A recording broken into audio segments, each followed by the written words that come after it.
వెంకటగిరిలో కొలువైయున్న శ్రీ పోలేరమ్మ అమ్మవారి హుండీ లెక్కింపు దేవాదాయ శాఖ ఈవో శ్రీనివాసరెడ్డి, డిప్యూటీ ఇన్స్పెక్టర్ శ్రీనివాసుల ఆధ్వర్యంలో పోలీసుల సమక్షంలో జరిగింది. 133 రోజుల హుండీ ఆదాయం 21,38,750 రూపాయలు, 11 గ్రాముల బంగారం, 179 గ్రాముల వెండి, యుఎస్ఏ డాలర్ 1, చైనా యాన్లు 13 నోట్లతో పాటు ఇండియాషియన్ 5,000 నోటు ఒకటి ఉందని అధికారులు వెల్లడించారు. ఈ కార్యక్రమంలో వీఆర్ఓ యుగంధర, పోలేరమ్మ భక్త బృందం తదితరులు పాల్గొన్నారు.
నుండి 6/2/2025 వరకు అనగా 132 రోజులు గాను ఈ హుండీ ద్వారా 21,38,750 రూపాయలు వచ్చింది.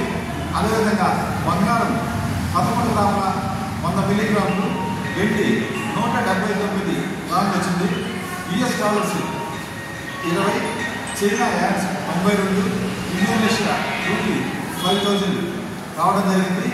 ఈ హుండీ ద్వారా వచ్చిన మొత్తాన్ని బ్యాంకులో డిపాజిట్ చేయడం జరిగింది.